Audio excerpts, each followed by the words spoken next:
Hello friends, कैसे हैं आप लोग। आज हम लोग पढ़ेंगे एमएसके यानी मास्टर ऑफ आर्ट्स इन संस्कृत, जिसमें आज हम लोग पढ़ेंगे एमएसके 001 के खंड 1 में इकाई 2 खंड काव्य, जिसमें आज हम आपके लिए लेकर आए हैं मेघदूतम। तो वीडियो स्टार्ट करने से पहले जो भी फ्रेंड्स हमारे चैनल पे नए आए हैं, कृपया चैनल को सब्सक्राइब कर ले और बेल आइकन को प्रेस कर दे, ताकि जो भी लेटेस्ट वीडियो हमारे चैनल पे आए वो सबसे पहले आपको मिल सके। तो आइए ज्यादा टाइम को न लेते हुए चलते हैं अपने टॉपिक पर। खंड काव्य में मेघदूतम के बारे में पढ़ते हैं। तो आइए वीडियो को स्टार्ट करते हैं। लोकप्रियता और प्रसिद्धि की दृष्टि से मेघदूत का अपना एक विशिष्ट महत्व है। इस पर लिखी गई टीकाएं ही इस बात का सबसे बड़ा प्रमाण है कि प्रौढ़ता और परिष्करण की दृष्टि से यह सर्वोत्तम है। इसमें कल्पना, प्रौढ़ता, कोमलकांत पदावली का अद्भुत समन्वय है। विद्वान मेघदूत को गीति काव्य का उज्जवल माणिक्य कहते हैं। मेघदूत में कुल 115 पद है। यह पूर्व मेघ और उत्तर मेघ में विभाजित है। पूर्व मेघ में 63 श्लोक और उत्तर मेघ में 52 पद है। मल्लीनाथ ने अपनी टीका में 6 प्रक्षिप्त श्लोक मानते हुए 121 श्लोक स्वीकार किए हैं। अलग अलग टीकाओं का संस्करणों में श्लोक संख्या भिन्न भिन्न है। मेघदूत में कवि ने कल्पना की है कि अलकापुरी का निवासी एक यक्ष अपनी प्रेसी से अतिशय प्रेम करता है। यक्ष के कर्तव्य च्युत होने के कारण पुरी के स्वामी कुबेर ने यक्ष को अपनी पत्नी से दूर रहने का श्राप दिया। इस श्राप को अवधि 1 वर्ष की थी। यक्ष यह श्राप रामागिरी आश्रम में व्यतीत करता है। वह 8 महीने पूरा कर लेने के बाद वर्षा काल आने पर विरह वेदना से पीड़ित होकर मेघ से अपनी विरह व्यथा अपनी प्रियतमा तक पहुंचाने के लिए अनुनय विनय करता है।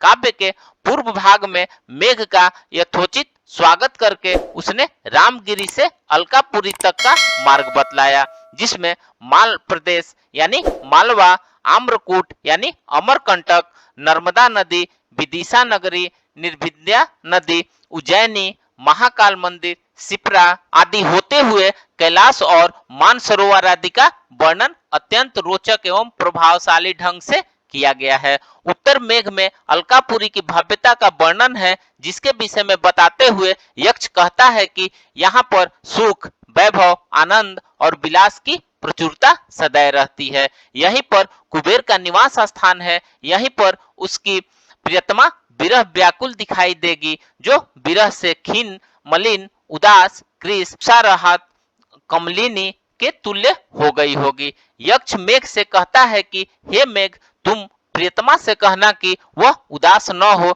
दुख के 4 मास भी शीघ्र बीत जाएंगे। शीघ्र ही सुख का आगमन होगा। हम सबका शीघ्र पुनर्मिलन होगा। आइए अब मेघदूतम की शैली और काव्य सौंदर्य के बारे में पढ़ते हैं। मेघदूत के भावों की गरिमा, विचारों की महिमा, कल्पना की कमनीयता, हृदय की विशदता, भाषा की प्रजलता और अनुभूतियों की संवेदनशीलता, भाषा की मधुरिमा और श्रृंगार की सात्विकता और सघनता, अलंकारों की इंद्रधनुष छटा और मदाक्रांता की मंथर गति, नौ परिधीना का लावण्य है। मेघदूत की शैली वैदर्भी है। इसमें सरस पदावली और प्रसादिकता का समन्वय है।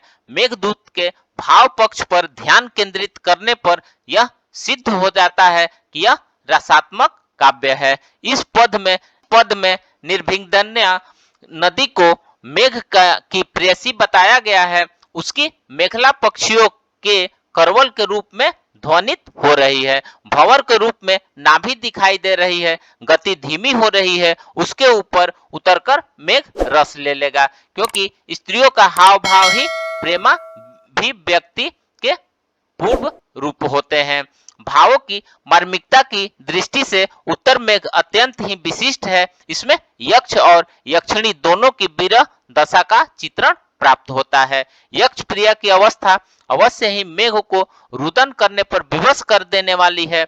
मेघदूत में प्रकृति का चित्रण बाह्य प्रकृति के रूप में न होकर मानवीय अनुभूतियों से संपन्न हुआ है, जो अपने हाव भाव से सभी रसिकों को आकृष्ट करने की क्षमता रखता है। इसमें मेघ एक ऐसे दूत के रूप में प्रस्तुत हुआ जो कर्मनिष्ठ, विश्वसनीय, स्नेहपूर्ण, अनुज रसिक की तरह है। इसमें प्रकृति कई बार सुख दुख के भाव से परिपूर्ण होकर हमारे सामने प्रस्तुत हुई है। इसलिए जब मेघ का मिलन पर्वत से बहुत दिन बाद होता है तो वह उष्ण उष्ण अश्रु जल छोड़कर अपने प्रेम की अभिव्यक्ति करता है। इसमें मेघ और पर्वत का सौहार्द मनोरम बना रहता है। मेघदूत में कालिदास ने मेघ और नदियों के नायक नायिका के रूप में चित्रण किया है। मेघ नदियों के हाव भाव पर आकर्षित हुआ, उनसे प्रेम करता है, रमण करता है और उनकी कामना पूर्ण करता है। सिंधु नदी जब वियोग में कृश हो गई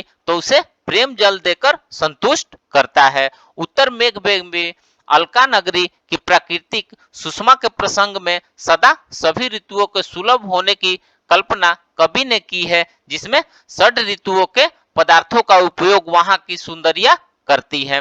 अलका के सुंदरियों के हाथ में शरद ऋतु का लीला कमल, केशों में ताजे कुंद के फूलों का ग्रंथन, मुख पर शिशिर ऋतु में खिलने वाले लोद्र पुष्प का पराग लगाने से पांडुता, जूड़ों में बसंत के कुर्बक पुष्प की सजावट, कानों में ग्रीष्मकालीन शिरीष का पुष्प और मांग में वर्षाकालीन कदम का पुष्प सदैव सुशोभित होता है। मेघदूत छंद के चयन, भाषा का सौष्ठव एवं पद लालित्य की दृष्टि से संस्कृत साहित्य का अद्भुत रत्न है। सरलता और स्वाभाविकता के साथ साथ इस गीति काव्य में प्राण का संचार करती है। शब्दों का विन्यास ऐसा है जैसे पद लुढ़कते हुए आगे बढ़ रहे हो। भाषा की सजगता इस पद में देखी जा सकती है। इसमें उपमा और अंतर्ध्यानास, उत्प्रेक्षा आदि अलंकारों का समुचित प्रयोग है। उपमा की प्रचुरता ही विद्यमान है। तो फ्रेंड्स, इस प्रकार से आज हमने खंड काव्य में मेघदूतम के बारे में पढ़ा। तो मिलते हैं एक नए वीडियो के साथ में, बने रहिए हमारे चैनल पे। धन्यवाद।